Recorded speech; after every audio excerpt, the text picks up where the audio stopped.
What's up, guys? Welcome to my first spoiler review in over a year. The last one I did was a Flash.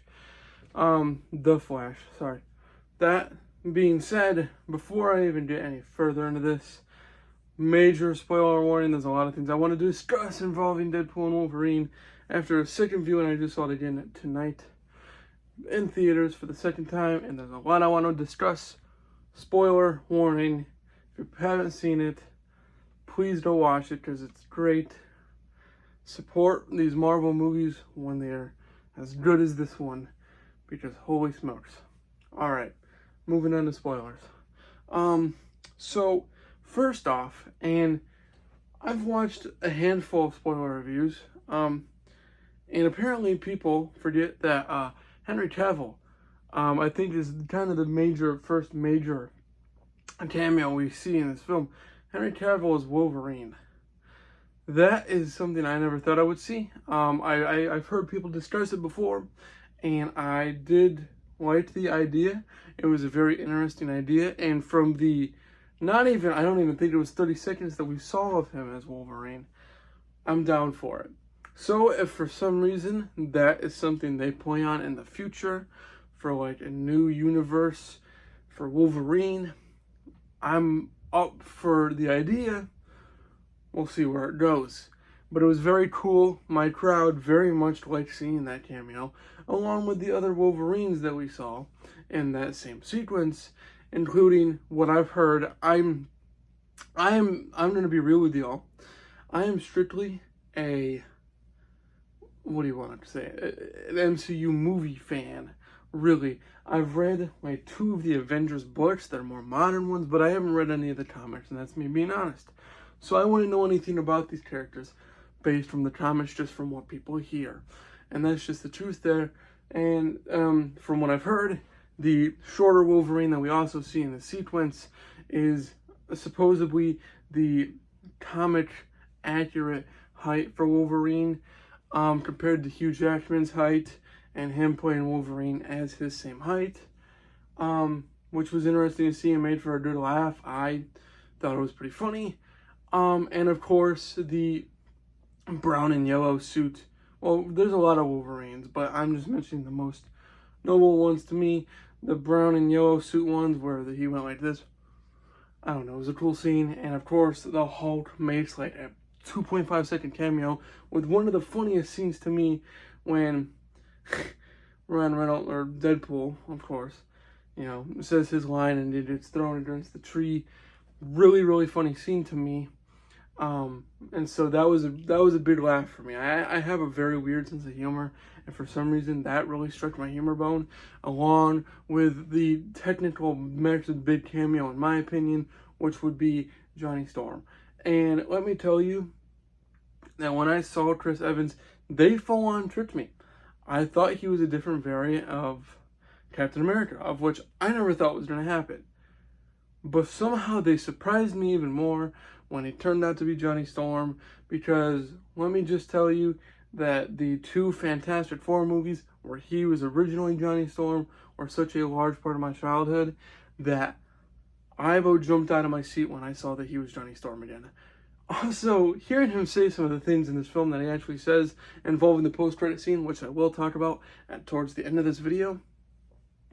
But holy smokes, to me, for nostalgia purposes, for my childhood purposes, that cameo,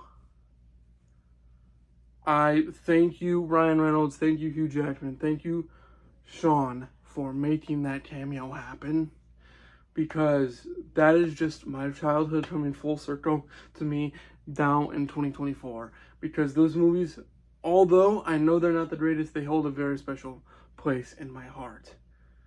Unlike Fan Four Stick, which would be an interesting movie to review sometime, although it would get pretty quickly of me not liking it. But quickly after that, we do see Sabretooth, who I personally, I haven't seen the X-Men films in a long time, so I couldn't tell personally. I would have to do a bit of research myself. It wouldn't be very hard. I don't know if he was the same person that played him in the earlier movies, but it was still cool to see. And then, of course, the very quick fight sequence that we see between him and Wolverine that very much ended with him no longer having a head. And I'm going to backtrack for a second now that I forgot something. I did find the later fight scene with all the Deadpools fantastic, but to me, I know this is probably going to sound kind of cringe, that I don't find that one to be the best fight sequence, but to me, the overall best fight sequence was 100% when Wolverine and Deadpool are just going at it when they first get in the void, and of course, with the whole 20th Century Fox there in the background. Genius idea right there. Also, backtracking a little bit more, when the whole conversation comes up for the original purpose with the main villain of this film, when he needs Deadpool, and he says, "I'm Marvel Jesus," and then he goes over, headbutts the camera and said, "I'm going to Disneyland, F you Fox." Hilarious. Again, another genius idea. I am curious of how much Fox knew about these jokes that were very much breaking the fourth wall in so many different ways.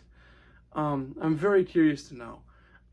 But there's the whole thing at the credits that I will talk about again towards the end of this review. And so the fight sequence between Sabretooth and Wolverine, I found it wonderful and I loved it. And of course, then, we get to later on, and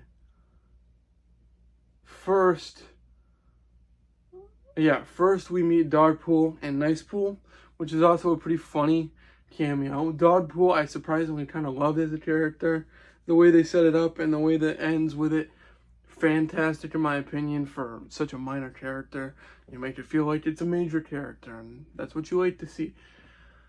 And of course, Ryan Reynolds playing another version of Deadpool as Nicepool, which he does have his big moment at the end of sorts. And then of course they take the Honda Odyssey, which another very hilarious scene given the fact that Deadpool was the car salesman in the beginning of the film. And then we have this full circle moment where he makes the jokes about the Honda Odyssey. And then we get the whole fight sequence in the Honda Odyssey, which is another great fight sequence, by the way. The fight sequences in this movie are fantastic, and that's why that's one of the greatest elements of this film, is that when they do a fight scene, they do it right every time. And that's what I love to see in these type of movies. And then, of course, we get Blade, Elektra, and Channing Tatum's Gambit. It was cool to see Gambit. Of course, there was always rumors for the whole Channing Tatum playing Gambit, and so it was cool to finally see it get to the big screen. Although, for me personally, it was one of the lesser of the cameos that we see in that same scene, because similar to Fantastic Four, Blade and Elektra do have a part of my childhood. Not as much as Fantastic Four movies, but they still do have a part of my childhood. And with those actors reprising those roles, specifically Blade, when I saw him come on screen and my crowd cheered, I cheered along with it, because it is simply awesome to see Wesley Snipes come back into this role. Although there's one line, and I'm just going to talk about it now while I'm on the Wesley Snipes character as Blade. There's a really cool sequence where he's using the Punisher's whole rocket launcher thingy and blowing things up, where he says, I'm the only Blade and there will only be one Blade. I know a lot of people have questioned that line, and I am too, because there's the whole one with Ali that is supposed to be coming out in the near future that would make it a second Blade, therefore him no longer being the only Blade. So I'm very curious of what they meant by that line. And of course, Deadpool staring the camera in the face after saying that line. And then they team up with the X-23 as well, and they had this awesome fight sequence in another part where my whole theater on Friday cheered. I always go opening day because not only am I myself a fan that cannot wait to see these movies, it's always the atmosphere of seeing everyone. They are there for the same reason as you. They're just excited as you, and that atmosphere alone makes the movie so much better, actually. Try it sometime if you are a fan of these movies. Go and see it on opening day, especially when it's a big blockbuster big movie like this. And then we did, where was I at here? Oh yeah, the whole thing where they break into, I forgot her name. Charles's sister, twin sister. She is one of the weaker elements of the film for me. That I'm not gonna lie about. Although she did also, as many people are mentioning, feel way overpowered for such a throwaway character, in my opinion, that she was. But when we did the big fight scene, when we break into her lair, and Deadpool gets out of Wolverine gets out of the trunk, whole crowd cheered there. Awesome sequence. And then that was pretty much it until the whole Doctor Strange, and they go in, and then they have the big fight sequence with all the Deadpools, with Madonna's "Like a Prayer" song playing in the background, which is the first time they play that song in the film. They play it again when they're doing they're holding their hands and they're saving the universe. They play it again there. And ever since watching this movie for the first time, that song has been drilled into my head, and I've been listening to it more than I ever did before. It's a great song, though. And seeing all those different Deadpools, and now breaking down who some of the Deadpools were played by, like Lady Pool, or who was played by Ryan Reynolds' wife, Blake Lively. If I pronounced that wrong, I'm really sorry. And then I think, if I'm getting it right, that Kid Pool was played by Ryan Reynolds' daughter. And then, I think Ryan Reynolds' teammate there with the whole soccer team that he owns, I think he was one of them. And then Tom Holland's brother was another one. And then the one with the horse, the Mexican one, that's not me being racist, that's just to me what it was. I think he had some significance to Ryan Reynolds as well. I'd have to look back and make another video, which I might, about this movie, because it's just that good. And but yeah, that was an awesome sequence. And when they went into that bus, holy smokes, that is when there's a lot of action in this movie for a Disney movie, given when it's rated, given the characters that you were seeing portrayed on screen. But when they had that bus sequence, I think that is the turning point when Disney is really just turning to a new era and going way far south from what they usually do, and it was awesome. And seeing Hugh Jackman flip down that mask and my crowd cheering again, man, it was awesome. And then they have the whole thing where they save the universe. And I'm just going to skip right to the end of the film, where during the credits we see all the Fox characters referencing the Fantastic Four movies and the X-Men movies, which the X-Men movies were also a part of my childhood. Didn't mention that a lot of these, movies were part of my childhood, and, I'm seeing a lot of them portrayed on screen and seeing bloopers. It did make me emotional the first time I saw it, and the second time I saw it tonight. And of course, the post-credit scene with Johnny Storm saying all those very foul things about our second villain there, which I'm really sorry, I can't remember her name. I'm really drawing a blank. That to me, she is the weakest point of this movie. And that's me being honest.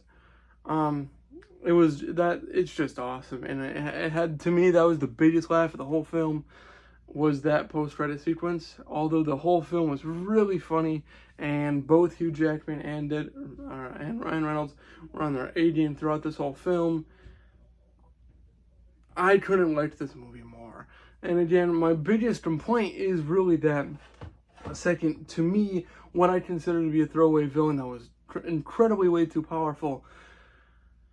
Besides that, this movie's really good. And I'm even thinking maybe, and upon second rewatch, you usually notice some things that you didn't before, and I did some minor things, but nothing super notable. But I also noticed the moments that, felt a little slow. And there isn't a lot of moments in this movie where this movie felt slow, even on second rewatch. And I'd love to go see it again. So please go watch this movie. Thank you guys all for watching this video. Thank you guys for watching the whole 30 days vlogs for July. We're now in August. And you'll be seeing more of me soon. And I promise that. Thank you guys all for watching this, and peace out. Like and subscribe.